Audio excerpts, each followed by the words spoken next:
मीठे बच्चे, यह संगम युग है, चढ़ती कला का युग। इसमें सभी का भला होता है, इसलिए कहा जाता चढ़ती कला तेरे भाने सर्व का भला। प्रश्न, बाबा सभी ब्राह्मण बच्चों को बहुत बहुत बधाइयां देते हैं, क्यों? उत्तर, क्योंकि बाबा कहते तुम मेरे बच्चे मनुष्य से देवता बनते हो। तुम अभी रावण की जंजीरों से छूटते हो। तुम स्वर्ग की राजाई पाते हो, पास विद ऑनर बनते हो, मैं नहीं। इसलिए बाबा तुम्हें बहुत बहुत बधाइयां देते हैं। तुम आत्माएं पतंग हो, तुम्हारी डोर मेरे हाथ में है। मैं तुम्हें स्वर्ग का मालिक बनाता हूं। गीत, आखिर वह दिन आया आज। ओम शांति। यह अमर कथा कौन सुना रहे हैं? अमर कथा कहो, सत्यनारायण की कथा कहो, व तीसरी की कथा कहो, तीनों मुख्य हैं। अभी तुम किसके सामने बैठे हो और कौन तुम्हें सुना रहे हैं? सत्संग तो इसने भी बहुत किए हैं। वहां तो सब मनुष्य देखने में आते हैं, कहेंगे फलाना सन्यासी कथा सुनाते हैं, शिवानंद सुनाते हैं। भारत में तो ढेर सत्संग है, गली गली में सत्संग है। माताएं भी पुस्तक उठाए बैठ सत्संग करती हैं। तो वहां मनुष्य को देखना पड़ता है, लेकिन यहां तो वंडरफुल बात है। तुम्हारी बुद्धि में कौन है? परमात्मा। तुम कहते हो अभी बाबा सामने आया हुआ है, निराकार बाबा हमको पढ़ाते हैं। मनुष्य कहेंगे वह ईश्वर तो नाम रूप से न्यारा है। बाप समझाते हैं कि नाम रूप से न्यारी कोई चीज है नहीं। तुम बच्चे जानते हो यहां कोई भी साकार मनुष्य नहीं पढ़ाते हैं, और कहां भी जाओ सारी वर्ल्ड में साकार ही पढ़ाते हैं। यहां तो सुप्रीम बाप है, जिसको निराकार गॉड फादर कहा जाता है। वह निराकार साकार में बैठ पढ़ाते हैं। यह बिल्कुल नई बात है। जन्म बाई जन्म तुम सुनते आए हो, यह फलाना पंडित है, गुरु है, ढेर के ढेर नाम है। भारत तो बहुत बड़ा है। जो भी कुछ सिखाते हैं, समझाते हैं, वह मनुष्य ही है। मनुष्य ही शिष्य बने हुए हैं। अनेक प्रकार के मनुष्य हैं। फलाना सुनाते हैं, हमेशा शरीर का नाम लिया जाता है। भक्ति मार्ग में निराकार को बुलाते हैं कि हे पतित पावन आओ। वही आकर बच्चों को समझाते हैं। तुम बच्चे जानते हो कि कल्प कल्प सारी दुनिया जो पतित बन जाती है, उनको पावन करने वाला एक ही निराकार बाप है। तुम यहां जो बैठे हो, तुम्हारे में भी कोई कच्चे हैं, कोई पक्के हैं, क्योंकि आधा कल्प तुम देह अभिमानी बने हो। अब देही अभिमानी इस जन्म में बनना है। तुम्हारी देह में रहने वाली जो आत्मा है, उनको परमात्मा बैठ समझाते हैं। आत्मा ही संस्कार ले जाती है। आत्मा कहती है ऑर्गन्स द्वारा कि मैं फलाना हूं, परंतु आत्म अभिमानी तो कोई है नहीं। बाप समझाते हैं जो इस भारत में सूर्यवंशी चंद्रवंशी थे, वही इस समय आकर ब्राह्मण बनेंगे, फिर देवता बनेंगे। मनुष्य देह अभिमानी रहने के आदती हैं, देही अभिमानी रहना भूल जाते हैं। इसलिए बाप घड़ी घड़ी कहते हैं देही अभिमानी बनो। आत्मा ही भिन्न भिन्न चोला लेकर पार्ट बजाती है। यह है उनके ऑर्गन्स। अब बाप बच्चों को कहते हैं मन मना भो। बाकी सिर्फ गीता पढ़ने से कोई राज्य भाग्य थोड़े ही मिल सकता। तुमको इस समय त्रिकालदर्शी बनाया जाता है। रात दिन का फर्क हो गया है। बाप समझाते हैं मैं तुमको राजयोग सिखाता हूं। श्री कृष्ण तो सतयुग का प्रिंस है। जो सूर्यवंशी देवताएं थे, उनमें कोई ज्ञान नहीं। ज्ञान तो प्राय लोप हो जाएगा। ज्ञान है ही सदगति के लिए। सतयुग में दुर्गति में कोई होता ही नहीं। वह है ही सतयुग। अभी है कलयुग। भारत में पहले सूर्यवंशी 8 जन्म, फिर चंद्रवंशी 12 जन्म। यह एक जन्म अभी तुम्हारा सबसे अच्छा जन्म है। तुम हो प्रजापिता ब्रह्मा मुख वंशावली। यह है सर्वोत्तम धर्म। देवता धर्म सर्वोत्तम धर्म नहीं कहेंगे, ब्राह्मण धर्म सबसे ऊंचे है। देवताएं तो प्रारब्ध भोगते हैं। आजकल बहुत सोशल वर्कर हैं। तुम्हारी है रूहानी सर्विस, वह है जिस्मानी सेवा करना।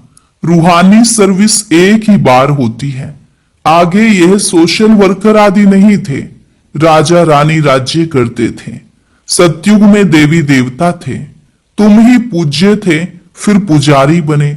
लक्ष्मी नारायण द्वापर में जब वाम मार्ग में जाते हैं तो मंदिर बनाते हैं। पहले पहले शिव का बनाते हैं। वह है सर्व का सदगति दाता, तो उनकी जरूर पूजा होनी चाहिए। शिव बाबा ने ही आत्माओं को निर्विकारी बनाया था ना, फिर होती है देवताओं की पूजा। तुम ही पूज्य थे, फिर पुजारी बने।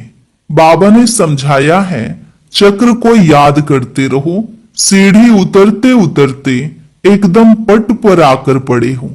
अब तुम्हारी चढ़ती कला है। कहते हैं चढ़ती कला तेरे भाने सर्व का भला। सारी दुनिया के मनुष्य मात्र की अब चढ़ती कला करता हूं। पतित पावन आकर सबको पावन बनाते हैं। जब सतयुग था तो चढ़ती कला थी और बाकी सब आत्माएं मुक्ति धाम में थी। बाप बैठ समझाते हैं, मीठे मीठे बच्चों, मेरा जन्म भारत में ही होता है। शिव बाबा आया था, गाया हुआ है, अब फिर आया हुआ है। इसको कहा जाता है राजस्व अश्वमेध अविनाशी रुद्र ज्ञान यज्ञ। स्वराज्य पाने के लिए यज्ञ रचा हुआ है। विघ्न भी पड़े थे, अब भी पड़ रहे हैं। माताओं पर अत्याचार होते हैं। कहते हैं बाबा हमको यह अपवित्र बनाते, हमको यह छोड़ते नहीं है। बाबा हमारी रक्षा करो। दिखाते हैं द्रौपदी की रक्षा हुई। अभी तुम 21 जन्मों के लिए बेहद के बाप से वर्षा लेने आए हो। याद की यात्रा में रहकर अपने को पवित्र बनाते हो, फिर विकार में गए तो खलास, एकदम गिर पड़ेंगे। इसलिए बाप कहते हैं पवित्र जरूर रहना है। जो कल्प पहले बने थे वही पवित्रता की प्रतिज्ञा करेंगे। फिर कोई पवित्र रह सकते हैं, कोई नहीं रह सकते हैं। मुख्य बात है याद की।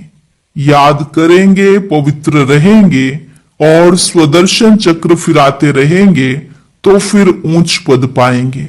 विष्णु के 2 रूप राज्य करते हैं ना, परंतु विष्णु को जो शंख चक्र दे दिया है वह देवताओं को नहीं था, लक्ष्मी नारायण को भी नहीं था। विष्णु तो सूक्ष्म वतन में रहते हैं, उनको चक्र के नॉलेज की दरकार नहीं है। वहां मूवी चलती है। अभी तुम जानते हो कि हम शांति धाम के रहने वाले हैं। वह है निराकारी दुनिया। अब आत्मा क्या चीज है वह भी मनुष्य मात्र नहीं जानते। कह देते आत्मा सो परमात्मा। आत्मा के लिए कहते हैं एक चमकता हुआ सितारा है जो भ्रिकुटी के बीच रहता है, इन आंखों से देख ना सके। भल कोई कितना भी कोशिश करे, शीशे आदि में बंद करके रखें कि देखें कि आत्मा निकलती कैसे है। कोशिश करते हैं परंतु किसको भी पता नहीं पड़ता है कि आत्मा क्या चीज है, कैसे निकलती है। बाकी इतना कहते हैं आत्मा स्टार मिसल है, दिव्य दृष्टि बिगर उसको देखा नहीं जाता। भक्ति मार्ग में बहुतों को साक्षात्कार होता है। लिखा हुआ है अर्जुन को साक्षात्कार हुआ अखंड ज्योति है। अर्जुन ने कहा हम सहन नहीं कर सकते। बाप समझाते हैं इतना तेजों में आदि कुछ है नहीं। जैसे आत्मा आकर शरीर में प्रवेश करती है पता थोड़े ही पड़ता है। अब तुम भी जानते हो कि बाबा कैसे प्रवेश कर बोलते हैं। आत्मा आकर बोलती है। यह भी ड्रामा में सारी नूंद है, इसमें कोई की ताकत की बात नहीं। आत्मा कोई शरीर छोड़ जाती नहीं है, यह साक्षात्कार की बात है। वंडरफुल बात है ना। बाप कहते हैं मैं भी साधारण तन में आता हूं। आत्मा को बुलाते हैं ना, आगे आत्माओं को बुलाकर उनसे पूछते भी थे। अभी तो तमो प्रधान बन गए हैं ना। बाप आते ही इसलिए हैं कि हम जाकर पतितों को पावन बनाएं। कहते भी हैं 84 जन्म, तो समझना चाहिए कि जो पहले आए हैं उन्होंने ही जरूर 84 जन्म लिए होंगे। वह तो लाखों वर्ष कह देते हैं। अब बाप समझाते हैं तुमको स्वर्ग में भेजा था, तुमने जाकर राज्य किया था। तुम भारतवासियों को स्वर्ग में भेजा था, राजयोग सिखाया था संगम पर। बाप कहते हैं मैं कल्प के संगम युगे आता हूं। गीता में फिर युगे युगे अक्षर लिख दिया है। अभी तुम जानते हो कि हम कैसे सीढ़ी उतरते हैं फिर चढ़ते हैं, चढ़ती कला फिर उतरती कला। अभी यह संगम युग है, सर्व की चढ़ती कला का युग। सब चढ़ जाते हैं, सब ऊपर में जाएंगे, फिर तुम आएंगे स्वर्ग में पार्ट बजाने। सतयुग में दूसरा कोई धर्म नहीं था, उनको कहा जाता है वॉइसलेस वर्ल्ड। फिर देवी देवताएं वाम मार्ग में जाकर सब विशेष होने लगते हैं, यथा राजा रानी तथा प्रजा। बाप समझाते हैं हे भारतवासी, तुम वॉइसलेस वर्ल्ड में थे, अब है विशेष वर्ल्ड। अनेक धर्म है, बाकी एक देवी देवता धर्म नहीं है। जरूर जब ना हो तब तो फिर स्थापन हो। बाप कहते हैं मैं ब्रह्मा द्वारा आकर आदि सनातन देवी देवता धर्म की स्थापना करता हूं। यहां ही करेगा ना, सूक्ष्म वतन में तो नहीं करेंगे। लिखा हुआ है ब्रह्मा द्वारा आदि सनातन देवी देवता धर्म की रचना रचते हैं। तुमको इस समय पावन नहीं कहेंगे, पावन बन रहे हैं। टाइम तो लगता है ना। पतित से पावन कैसे बने ये कोई भी शास्त्रों में नहीं है। वास्तव में महिमा तो एक बाप की है। उस बाप को भूलने कारण ही ऑर्फन बन पड़े हैं, लड़ते रहते हैं। फिर कहते हैं सब मिलकर एक कैसे हों, भाई भाई है ना। बाबा तो अनुभवी है, भक्ति भी इसने पूरी की है, सबसे अधिक गुरु किए हुए हैं। अब बाप कहते हैं सबको छोड़ो, अब मैं तुमको मिला हूं। सर्व का सदगति दाता एक सत्य श्री अकाल कहते हैं ना। अर्थ नहीं समझते, पढ़ते तो बहुत रहते हैं। बाप समझाते हैं अभी सब पतित हैं, फिर पावन दुनिया बनेगी। भारत ही अविनाशी है, यह कोई को पता नहीं है। भारत का कभी विनाश नहीं होता है और न कभी प्रलय होती है। यह जो दिखाते हैं सागर में पीपल के पत्ते पर श्री कृष्ण आए, अब पीपल के पत्ते पर तो बच्चा आ न सके। बाप समझाते हैं तुम गर्भ से जन्म लेंगे बड़े आराम से। वहां गर्भ महल कहा जाता है, यहां है गर्भ जेल। सतयुग में है गर्भ महल। आत्मा को पहले से ही साक्षात्कार होता है, यह तन छोड़ दूसरा लेना है। वहां आत्म अभिमानी रहते हैं। मनुष्य तो न रचयिता को न रचना के आदि मध्य अंत को जानते हैं। अभी तुम जानते हो बाप है ज्ञान का सागर, तुम मास्टर सागर हो। तुम माताएं हो नदियां और यह गोप है ज्ञान मानसरोवर। यह ज्ञान नदियां हैं, तुम हो सरोवर। प्रवृत्ति मार्ग चाहिए ना। तुम्हारा पवित्र गृहस्थ आश्रम था, अभी पतित है। बाप कहते हैं ये सदैव याद रखो कि हम आत्मा हैं, एक बाप को याद करना है। बाबा ने फरमान दिया है कोई भी देहधारी को याद ना करो। इन आंखों से जो कुछ देखते हो वे सब खत्म हो जाना है। इसलिए बाप कहते हैं मन मना भव, मध्याजी भव। इस कब्रिस्तान को भूलते जाओ। माया के तूफान तो बहुत आएंगे, इनसे डरना नहीं है।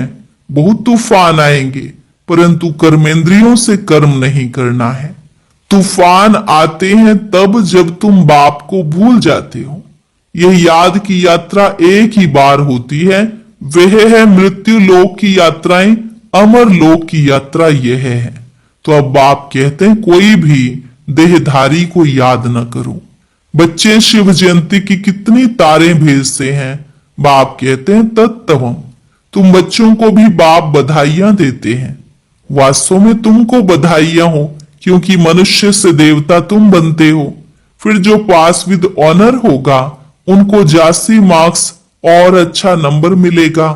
बाप तुमको बधाइयां देते हैं कि अब तुम रावण की जंजीरों से छूटते हो।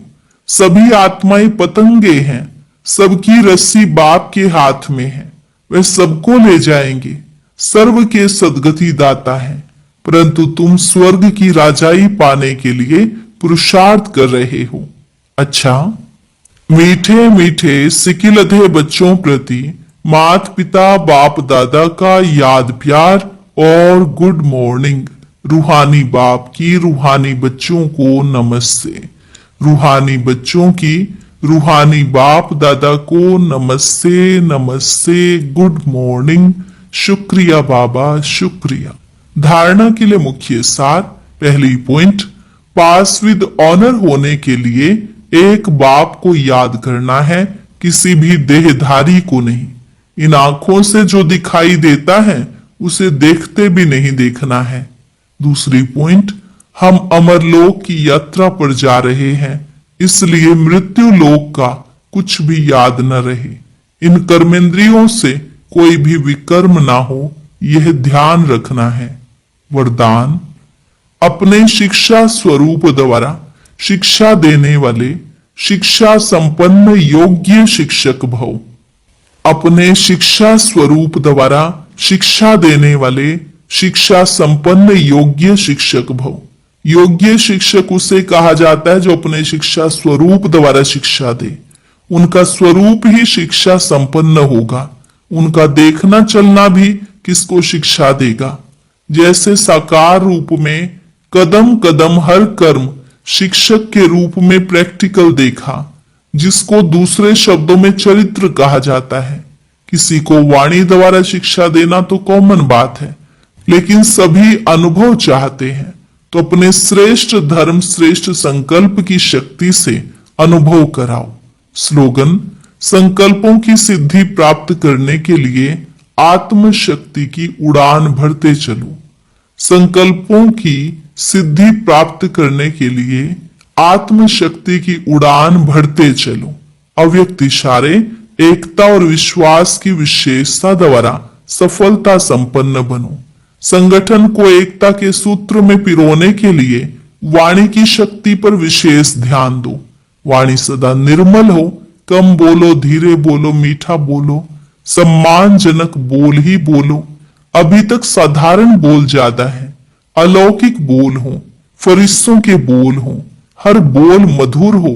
अभी इस बात पर अंडरलाइन करो, तब प्रत्यक्षता होगी।